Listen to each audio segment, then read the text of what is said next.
পদ্মা তীরবর্তী এলাকায় আবারও বেড়েছে রাসেলস ভাইপার সহ বিভিন্ন বিষধর সাপের উপদ্রব। ফলে আতঙ্কিত চরাঞ্চলের মানুষ। 2 বছরে জেলায় সাপের কামড়ে আহত হয়েছে 235 জন। ওঝার কাছে না গিয়ে সাপের কামড়ে আহত রোগীকে হাসপাতালে নেয়ার পরামর্শ চিকিৎসকদের। প্রশাসন বলছে কৃষকদের সচেতন করতে প্রচারণা চালানো হচ্ছে। বান্ডেল থাকলে প্রতি সেনমানিতে টাকা বাঁচবে।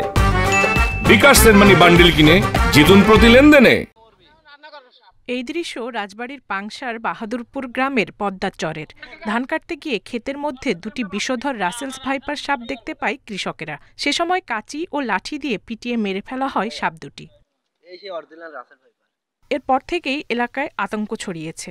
সাপের ভয়ে কৃষিকাজে যেতে ভয় পাচ্ছেন কৃষকেরা। একদিন পর পরে দুই একটা সাপ দেখা যায়, কিন্তু আমরা তো আসলে আতঙ্ক। ধান কাটতে আসলে দেখা যায় মাঝে সাথে সাপ। চলতে পারি না, হাঁটতে পারি না, ভয়তে ভুট্টা ভাঙতে পারি না। মেয়ে ছেলেগুলো কাজ কাম করে মাঠে যায়, এরা ভয়তে যায় এই সাপের ভয়। চিকিৎসকেরা বলছেন সাপের কামড়ে আহত হলে আতঙ্কিত হওয়া যাবে না।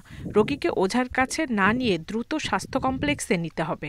যে ধরনের সাপ কামড়ায় যত দ্রুত সম্ভব হসপিটালাইজে অ্যান্টিস্নেক ভেনম দেওয়ার জন্য সে উপযুক্ত কিনা বা পরবর্তী চিকিৎসা করবে।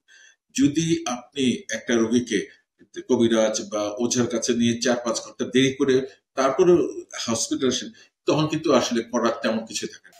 এদিকে সাপের কামড় থেকে রক্ষায় কৃষকদের সচেতন করতে নানা প্রচারণা অভিযান চালাচ্ছে প্রশাসন।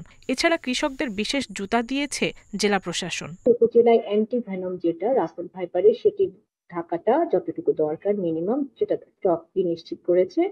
এবং যেহেতু রাসেল ভাইপারের বিষয়ে এই মৌসুমে সবচেয়ে বেশি গোয়ালন্দ উপজেলায় আমরা জানতে পেরেছি।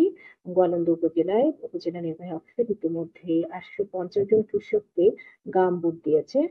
জেলা স্বাস্থ্য বিভাগের তথ্য মতে 2 বছরে রাসেলস ভাইপার সহ বিভিন্ন সাপের কামড়ে আহত হয়ে বিভিন্ন হাসপাতালে চিকিৎসা নিয়েছেন 235 জন। তবে সাপের কামড়ে মৃত্যুর কোনো তথ্য নেই। Independent news.